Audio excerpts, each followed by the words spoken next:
Hello aspirants, welcome to GS Go. In our next session, we are going to take the current affairs through MCQs for Art and Culture section. Aspirants, as you know, we are conducting an All India PT mock test, and the next mock test is on 10th of the May, and you can scan this QR code for registration and visit the site for more information. Let's take to the first question. The first question is about the recently seen news which is being coming across due to the elections in Karnataka, the Lingard movement. Now, friends, let's take the statement. Lingard or the Veer Shaiva movement became popular during the 10th century. Lingards, the second statement is, Lingards strongly opposed the caste system and child marriages, along with rejection of fast, pilgrimage, and sacrifices. The third statement, recently, Lingard sect had been accorded the status of a religious minority. Now you have to find the correct statement. Friends, as you know, the Lingard movement was started or gained prominence during the 12th century AD and not the 10th century. That makes the statement 1 incorrect. And further, you should know that Lingard was a movement started by a very famous saint by name of Basava or Basavana, and they are the worshipper of Shiva in a linga form, and the linga form is distinguished not as a linga you find in the temples, but Ishtalinga form. There's a small linga attached to their clothes, and they wear on their clothes or in the body parts, and this denotes the identity of the Lingats. Fine. Now they are the dominant community in Karnataka, and the movement, as I said, started in the 12th century AD. Now Lingats are not being yet accorded the status of religious minority, but they are a form of Hindu subcaste. Hindu subcaste. Fine. Veer Lingats. They are not according to the religious minority. So the statement is also incorrect, and that makes our answer D, that is 2 only. There is general misconception that Linga is a subsect of Saivism, but not. It's a sect of Hinduism also. Fine. Further, you can say the Lingats strongly oppose the caste system, which is true, and child marriages and fast and pilgrimage and sacrifices, because they were against the Brahminical system or the Brahminical order of in the prevalent community, and they started this kind of religion. They have accorded themselves a kind of religious recognition in terms of bringing new ideas and philosophy. One thing more interesting about the novel concept is that they in 12th century they started a concept of dashoha, which means the distribution of essentials, and it was against the concept of dana. Fine. They were against the concept of dana, that is the accumulation through gifts. Those gifts should not be given, which has been accumulated, and the dashoha should be given, which is a distribution of essential. Fine. And their composition has also been known as vachanas, or they have been known as several saints have been known by the name of vachanakaras. So these two important information have a huge relevance from prelims point of view. It was started by the Basava, and it was a 12th century AD, and yes, they were opposed the child marriage and other social issues which were prevalent, and which was against the Brahminical order. Fine. And they have not been yet accorded the status of religious minority, yet they are demanding it. So move on to the next question. Our next question is about a temple in India which we have to consider.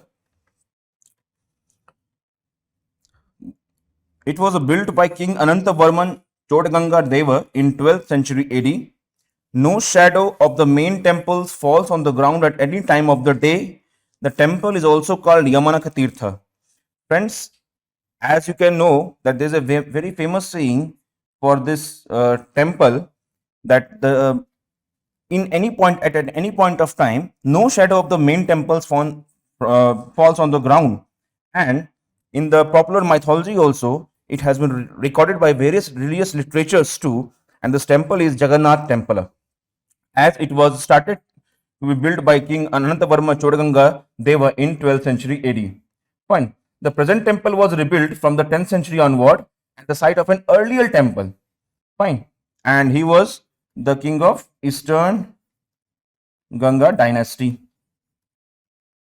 One important information you also find from this a king called Narsimdeva Varman is from he built the Sun Temple of Konark. Fine. One more important information in this temple, like the deity is not made from any stone or metal, but from wood, and he is changed every 12 years from a new wood. Fine. 12 or 19 years, you can say. Further, we can see that in the image, you can see that this was a very fine example of Kalinga architecture. Fine.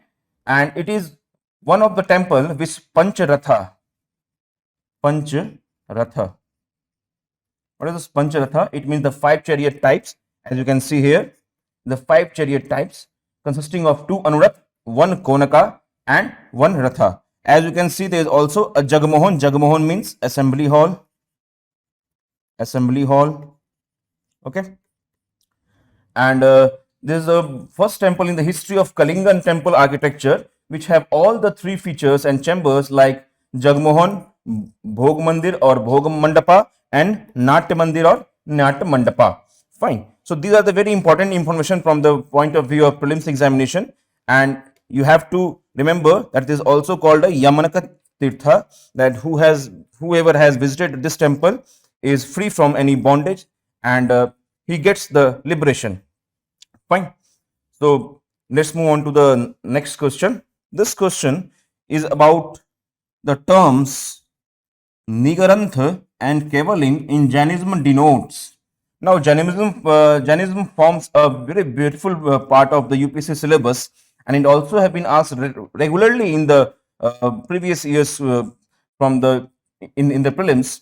And with regard to these 2 terms, you have to consider what they denote. They denote a subcaste of Digambara, or are the name of philosophers, or the names of the Vardhaman Mahavir, or a part of Anga literature. Friends, the answer would be Vardhaman Mahavir. These are not the subsects of Digambara or any philosophers, but name of Bhagwan Mahavir. Fine. With regard to this term Nigranth and Kevalin, Nigranth denotes one who is free from all bondages. Free from all bondage. Fine. And Mahavir was regarded also as Jitendra, who one has conquered his senses and who has destroyed the worldly ties. Fine. And Kevalin, this term Kevalin denotes a soul who has attained the Kevala Jnana, the supreme knowledge, and this is called Kevalin. Fine. With regard to the main teachings of Jainism, which has been regularly asked by UPSC, that they reject the idea of creator, and Vedas. Because in Vedas you find that the Vedic hymns are denoted for creator, to please the creators though in the natural form, but Jainism as a form of Ajivika sects, they were the different sects from the prevalent Brahminical traditions. They rejected the idea of creator and the Vedas.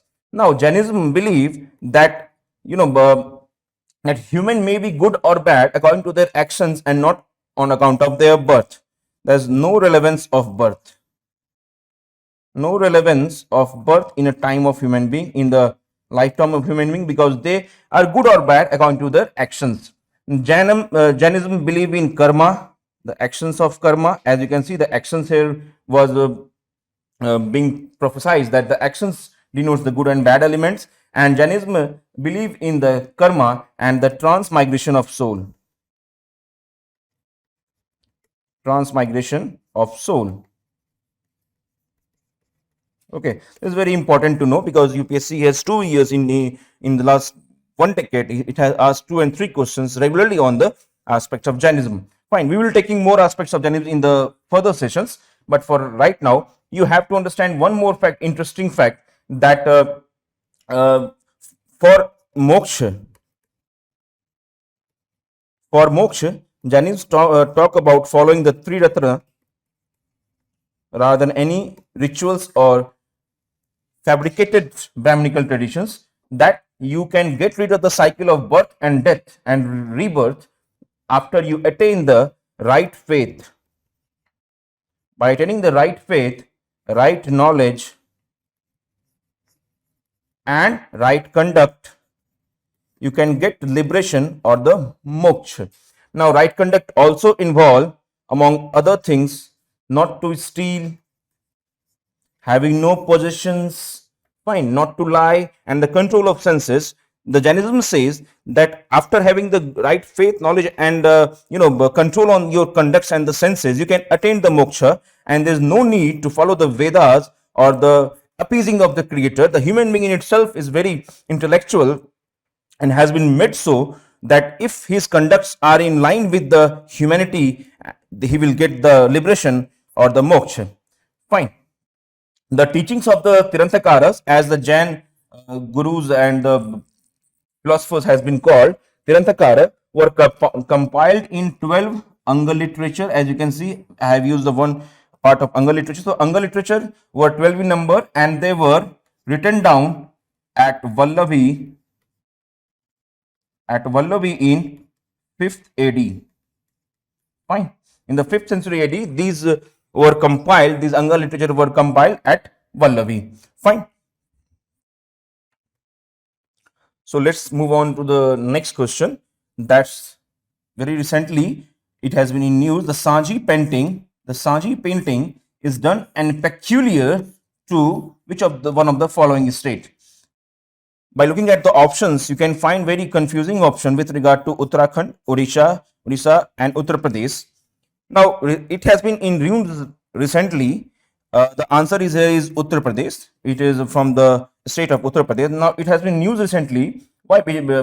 Because Indian PM in his quad meeting has gifted a Sanji painting to US President, and this painting flourished in the region of Mathura and Vrindavan. Fine. Mathura and Vrindavan, and its Sanji term denotes the dusk or the evening. That these kind of paintings are being done in the evening or in the form of rangolis. Traditionally, it has been done in the form of rangolis, and it's prevalent in the area of Mathura and Vrindavan. And as it's Mathura and Vrindavan, so theme would mainly consist of the Krishna or his Leelas. Leelas means his acts in the Dwapar Yuga. Fine. The origin of this can be traced to the 15th to 16th century. 15th to 16th century AD, the origin is, and further you can say that it's an ancient art of paper stencils. Now you can see this kind of art is Sanji painting. On paper, stenciling is done, and its practices across the Mathura and Vrindavan, and it's to make ritualistic and ceremonial rangolis. Previously it was in the form of rangolis, and now this has been came down in the form of stenciling as a craft. As you can see, there is a unique feature that picture motifs, execute designs, and these are cut into the smaller paper, smaller cubicles of paper, and this painting is being depicted on those papers with their executed designs. Fine. So our answer is Uttar Pradesh. A Sanji painting is from the Uttar Pradesh. Next question. Consider the following statement regarding Kakatiya Kingdom.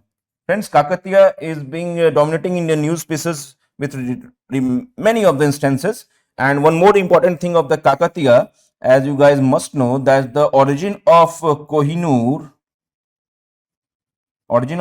is traced to this Kakatiya Kingdom.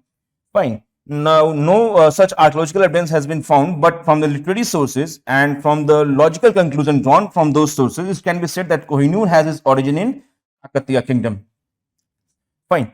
With regard to the Kakatiya Kingdom, let's consider the statement. Motupalli was a famous trading seaport of the Kakatiyas, and it was visited by Marco Polo. Fine. It's the right statement. The rule of Rudrama Devi in this kingdom was noted by Marco Polo in his visits. That's also a right statement. We'll explain it later. Kakatiya Kingdom was destroyed and annexed by Alauddin Khilji. Okay, this is a wrong option, as is not by Alauddin Khilji but by Prince Jauna. Jauna, also called Muhammad bin Tughlaq. He destroyed it in 1323 AD, though the attacks or the raids were made by Alauddin Khilji from the 1300 onwards on this Kakatiya kingdom. Fine. With regard to the Kakatiya kingdom, we must know that they were the early feudatories. They were the early feudatories of Rashtrakuta and Western Chalukyas. Fine, this is very important piece of information that they were the early feudatories of the Rashtrakuta and Western Chalukya. The feudatory denotes the term, it comes from the word feudalism, which means the feudal aspect of political administration. And when Kakatiya were the feudatories of Rashtrakuta and Chalukya, they emerged in the 12th century.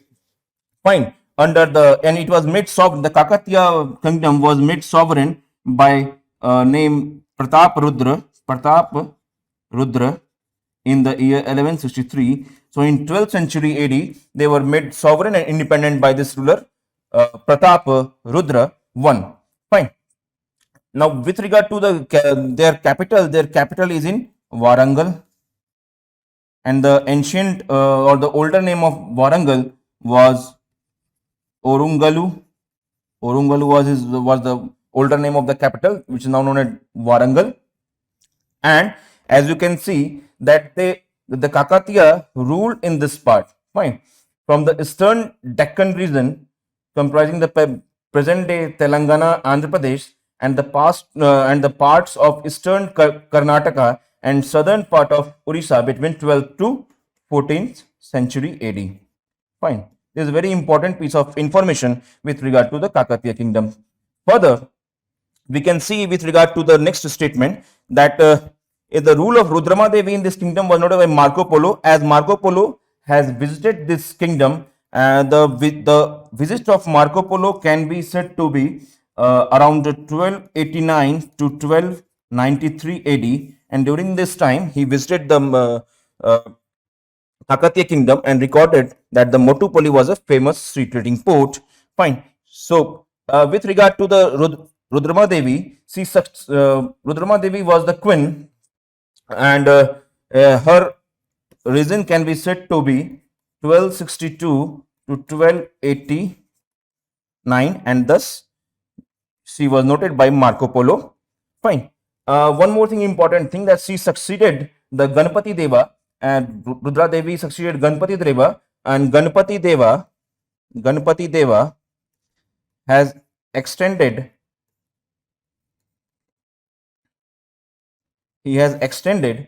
the Kakatiya lands and brought under the Kakatiya control. You can see the Telugu is speaking, Telugu is speaking lowland delta areas around the Godavari and Krishna basin. Fine. So he has expanded the kingdom and brought under control the use properties.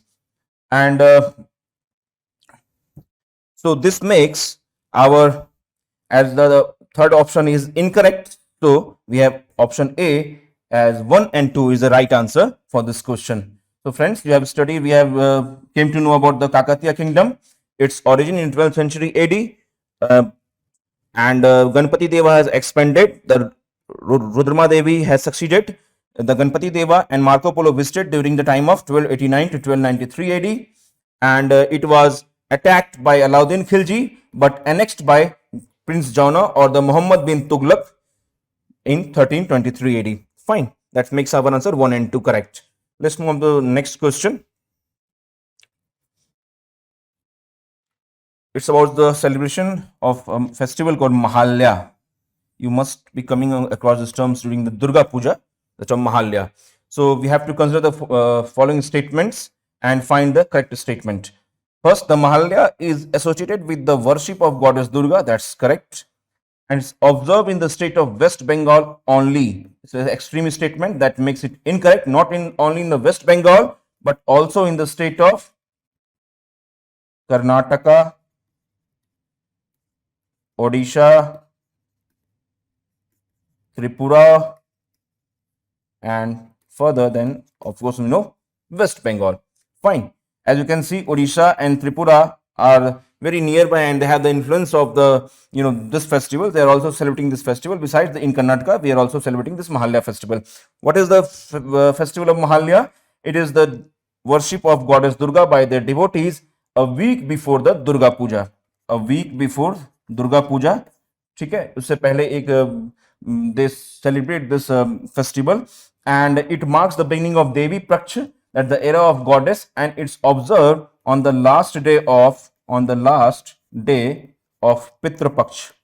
Pitra Paksh, you must be coming across the term when we offer to our ancestor some kind of sacrifice or ritual worship towards the ancestor, and it's a 16-day lunar day period when Hindus pay homage to their ancestor or pitras. Fine.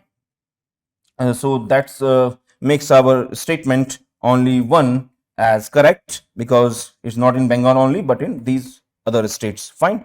Let's move on to the next question, and the question is about festival called Medaram Jatra. Which of the following statements regarding Medaram Jatra are correct? It's a state festival of Madhya Pradesh with no Vedic or Brahminical influence. It's an incorrect statement. Why? It's not Madhya Pradesh but the state of Telangana.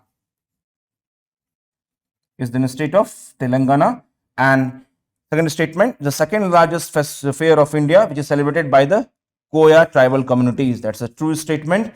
This celebrated by the Koya tribal community, and the second largest festival after the Kumbh Mela. As you know, why second? That the first is the Kumbh Mela. So Kumbh Mela is a fair which is organized in India. So this Medaram Jatra, with regard to Medaram Jatra, we can see that it's a 4-day festival. It's a 4-day festival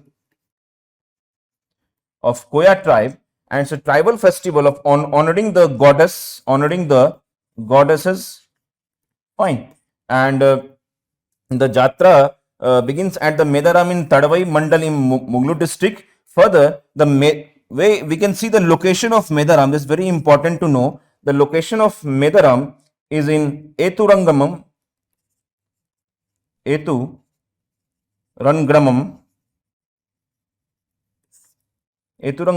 Wildlife Sanctuary, and it's a part of Dandakaranya. It's a part of Dandakaranya, the largest surviving forest belt in Muglu district. Fine. In the Muglu, it's the largest one. The Dandakaranya is the largest surviving forest. Fine. One more important thing, what we worship, and the festival also commemorates the fight of a mother and daughter by the name of Sammakha. UPSC has asked this question previously. The name of mother and daughter. That's why I'm mentioning this. Samarakha and Saralamma, and it commemorates the fight of the mother and daughter due with the reigning rulers against an unjust law. Fine. So it's a kind of worship of goddess, and also it commemorates the fight of mother and daughter, and it's in the state of Telangana and celebrated the Koya tribe. Fine. So that makes our statement only 2 correct, and the answer would be B, only 2. Fine. Let's move on to the next question, and that question is that we have to arrange the following languages in correct chronological order of their being declared as classical language. Friends, as you know, classical language is being accorded by Ministry of Culture. Okay, and there's a different guidelines. We'll see it later. The first come out at the options we have given: Sanskrit, Telugu, Malayalam, Tamil, Odia. Now you have to arrange in the chronological order. In the chronological order, the first of the language which came was Tamil. As you can know, Tamil was declared in the year 2004. Fine. Then came Sanskrit in the year 2005. Then came Kannada. Kannada is not being option, but I'm just saying for the sake of information that Kannada was accorded in the year 2008. Then comes Telugu, which has been accorded in the year 2008 also. And then Malayalam, the Malayalam has been accorded in the year 2013, and very recently Odia has been accorded in the year 2014. That makes friends the option C correct, as a 4, then the 1, then 2 Telugu, then 3 Malayalam also, then there's a 5. So it's option 1, 2, 4, 1, 2, 3, 5 option correct. So our option B C only. Now coming to the aspects of classical language, it's been declared by Ministry of Culture. Fine. And there's definite guidelines being provided for the classical language. The first is the high antiquity. Is the high antiquity. It must be very old, and the older in terms of more than that, its early text and recorded history is more than 1500 to 2000 years old. Fine, this is the first of the criteria. The next one is the it's a body of ancient literature and text which is considered a very valuable heritage by generation of speakers. It's a kind of literary heritage. Fine, then it will be declared after that the status of a classical language, and further that it has to be very original in aspect. It has to be very original, not borrowed from any other speech or community, and it must be distinguished from the modern one. It must be very distinguished from the modern language. Okay, there should be no trace of the modern language, and it shows that it has to be showed a discontinuity. When it is older, so it must show some discontinuity between the classical language and its later form or offshoot.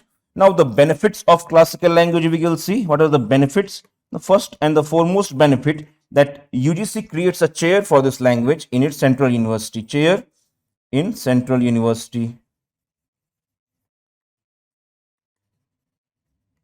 Fine, this is one of the important information. And two major international awards are also being given for the literary figures or the scholars of eminence in this classical Indian languages. And the University Grant Commission UGC also awards the research project for promoting these languages. Fine, so that makes our end of the question. And the further we will take one more question, that the recently seen Vilu or Yelu as pronounced is proclamation of UNESCO seen in news recently. It relates to, fine, let's see the options. Raising awareness on intangible cultural heritage, encouraging people to protect them, promotion of the linguistic diversity to improve social diversity, building peace and eradicating poverty through education, science for sustainable future. Now UPSC at time asks something very unique terms which has been in use in news recently, and this yellow proclamation of UNESCO pertains to the promotion of linguistic diversity to improve the social diversity.